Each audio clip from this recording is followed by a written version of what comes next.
dicho, ¿quién estudia el acto jurídico? Para el Perú, el acto jurídico está estudiado por la doctrina. ¿Y a qué nos referimos a la doctrina? Nos referimos a autores, que son libros.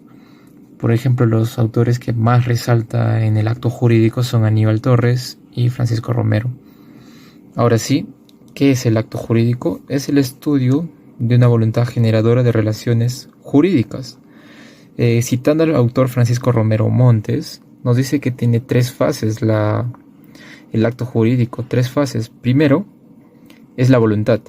La voluntad es cuando tú creas en tu mente o haces una ideación y piensas qué es lo que quieres hacer. A esto lo va a llamar como voluntad, ese pensamiento. Una vez que has tenido ese pensamiento, por ejemplo, puede ser, quiero comprarme una casa.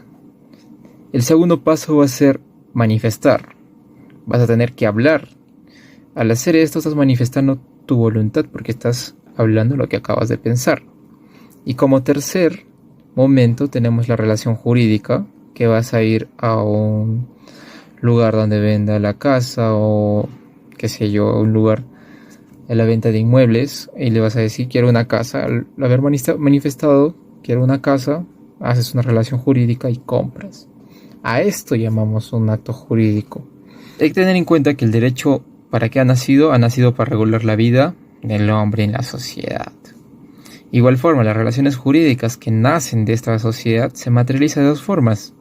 Mediante normas imperativas que son dadas por el Estado. Por ejemplo, tenemos en el Código Civil el artículo 234 que solo será aceptado entre varón y mujer el matrimonio. Segundo, actos jurídicos celebrados por personas interesadas, ello bajo el principio de autonomía de la voluntad privada. Hay que tener en cuenta que el acto jurídico no está regulado por el Estado, sino por la voluntad de las personas. Este es el segundo, los actos jurídicos celebrados son regulados por nosotros mismos. Nosotros decidimos cómo se va a realizar estos actos jurídicos.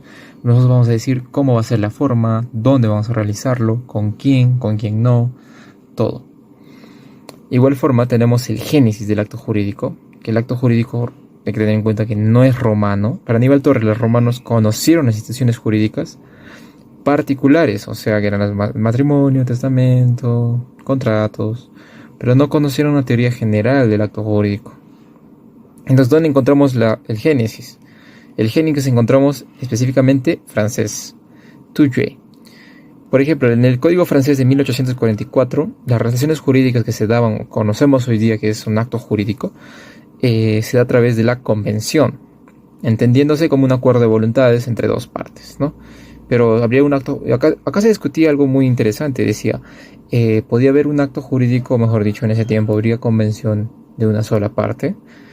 Y acá se observó entonces que una sola voluntad, como el reconocimiento de un hijo, reconocimiento de una deuda, puede dar una relación jurídica. Entonces era una manifestación unilateral, que sería un acto jurídico. Pero en ese tiempo no lo consideraban. En la convención tenía que ser dos personas, porque si era una sola persona, no se reconocía como convención, entonces era un acto jurídico. Acá un ejemplo para que se entienda mejor. La convención podía ser el matrimonio, dos personas, compra y venta, dos acreedor y deudor. Y el acto jurídico, como la adopción de un bebé o reconocimiento de un hijo, es un acto jurídico unilateral, que solamente tú haces el reconocimiento o la adopción. Ahora, para Alemania, este es el primero que hablamos desde Francia. Ahora, para Alemania. Alemania propone el término de negocio jurídico, que abarca el concepto de relaciones bilaterales y unilaterales, o sea, dos partes y una sola parte. El acto jurídico en el Perú, el acto jurídico que tomó el Perú fue el francés. En 1984, el Código Civil de 1984 tomó el acto jurídico que está dentro de las obligaciones, pero ahora en el Código Civil de 1936, que está en el libro 2, tiene su propio libro, que es un libro más autónomo. ¿Y quién fue el autor de este libro 2 de 1936? Fue el queridísimo don José Baranderian. Ahora hablemos del hecho. El hecho es todo acontecimiento dado por el hombre o por la naturaleza. Para nuestro don José Baranderian afirma que el acto jurídico es una especie dentro del hecho jurídico. Repetimos, el acto jurídico es una especie dentro del hecho jurídico. O sea, esto quiere decir la frase que todos conocemos y hasta que lo hacen en preguntas en tesis, si haces por sustentación de rendimiento académico, que es: Todo acto jurídico es un hecho jurídico, pero no todo hecho jurídico es un acto jurídico. Ahora vayamos, en signo de interrogación, hecho. Todo suceso o acontecimiento generado con o sin la intervención del ser humano. Ahora, el hecho se divide en dos, natural y humano. El natural puede ser los terremotos, huaicos, lluvias, o hace poco en Perú hubo huaicos, en Lima igualmente. El hecho humano puede ser correr, casarse, bailar, celebrar un contrato, tomar medidas preventivas.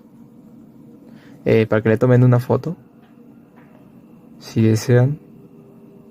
Listo. Ahora pasemos al hecho jurídico. El hecho jurídico, algunos hechos son relevantes para el derecho y por ello el nombre de un hecho jurídico. Algunos hechos son relevantes para el derecho y por esto tienen el nombre de hecho jurídico. A eso decimos que es un hecho jurídico y a uno solo hecho humano. Por eso no hay que confundirnos hecho humano con hecho jurídico. El hecho jurídico es cuando tiene una relevancia jurídica, una relevancia para el derecho. Por ejemplo, un matrimonio. Y entonces, Gianfranco, André, ¿qué cosa no tiene relevancia en el derecho? Un hecho que no tenga relevancia puede ser besarse, correr, levantarte temprano, bañarte, desayunar, almorzar, cenar, manejar un carro. Ya, entonces vamos a ver hechos jurídicos regulados por la norma. Por ejemplo, despido laboral sí es un hecho jurídico. Derecho laboral, matrimonio, derecho civil, robo, derecho penal, muerte, derecho civil, muertes por terremoto, es un hecho natural. Muertos en maremoto, un hecho natural. Requisitos para considerar un hecho jurídico. 1. Que se genere un hecho en la realidad. Por ejemplo, si estás jugando tu Fortnite o un videojuego cualquiera y mueres, no significa que sea un hecho jurídico. Tiene que ser un hecho en la realidad, en este tiempo y espacio. Y otro que esté regulado por la norma. ¿En qué pasa si no esté regulado por la norma? Entonces no es un hecho jurídico. O sería una cuestión de discutir. Para Fernando Vidal Ramírez no es suficiente el hecho, sino también la calificación del hecho jurídico, del ordenamiento que le da, y le reconoce que dicho hecho sea considerado jurídico. Ojo, Aníbal Torres, la falta de acontecimiento proviene del comportamiento humano. Por ejemplo, un ladrón y un policía. Si el policía al no hacer nada lo castigan, ¿es una consecuencia jurídica? Pues sí. Ahora, hay que clasificar el hecho jurídico. Los hechos se clasifican en dos: hechos no jurídicos y hechos jurídicos. Los hechos jurídicos van a ser hechos jurídicos humanos y hechos jurídicos naturales. Por ejemplo, tenemos hechos jurídicos naturales. Todo fenómeno de la naturaleza que es generado un hecho jurídico. Como mencionaba, puede ser un terremoto, un maremoto, un temblor, un rayo que te caiga. Estos son todos fenómenos de la naturaleza que no generan consecuencias jurídicas. Ahora, un hecho jurídico humano se genera en la voluntad humana, en el comportamiento, la conducta. Por ejemplo, como mencionaba en las 3 fases, tú piensas casarte, lo divulgas que te vas a casar y como último, te casas.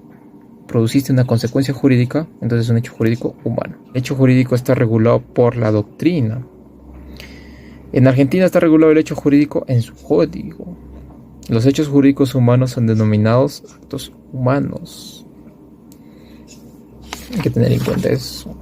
Si yo te digo hecho jurídico, hecho humano, hecho natural también.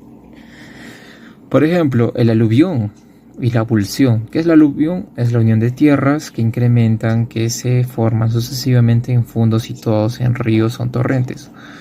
Eso quiere decir que si estás en tu casa, estás en el costado de un río y justo al frente de tu casa, ese río empieza a traer tierra, y tu casa, lo que era 100 metros cuadrados, empieza a ser 200 metros cuadrados, se está formando un aluvión. Pero si estamos hablando, ahora, ¿cuándo hablaremos de una abulsión?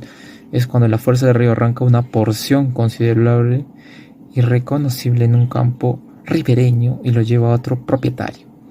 Este tendrá el reclamo de su propiedad con un plazo de 2 años. E igual mismo ejemplo, en el río, esa tierra que se estuvo acumulando, que era de 100 metros cuadrados tu casa, ahora gracias a esa tierra que se empezó a acumular y ahora es 200, y de la noche a la mañana esa porción de tierra se va al vecino porque hizo mucho lluvia ese día. Tienes 2 años para reclamar, es tu propiedad esa tierra. Ahora, actos voluntarios e involuntarios. Si la persona humana, sabiendo que queriendo de antemano, la consecuencia jurídica del mismo, comprar una casa, matrimonio, este es un hecho jurídico humano. Pero si realizarse un hecho, pero esta no existe en la voluntad, este sería un hecho jurídico humano involuntario o involuntario, romper casualmente una ventana. Ahora, actos jurídicos lícitos e ilícitos. Lícitos que no viole las normas, no altere el orden público, es un acto jurídico. Por ejemplo, hechos jurídicos humanos, voluntarios, ilícito. Pero ¿qué pasaría? Dame un ejemplo de hechos jurídicos ilícitos. Comprar marihuana, comprar cocaína. Esos son hechos jurídicos ilícitos. Hechos jurídicos lícitos, está regulado por la norma, lo permite. Ahora, ilícito, como mencionaba, que son contrarios al ordenamiento jurídico. Lo último, ¿cuál es la importancia del acto jurídico? Gracias al acto jurídico del hombre puede intercambiar bienes y servicios, convivir con unos y otros y regular sus propios intereses. Esa es la importancia.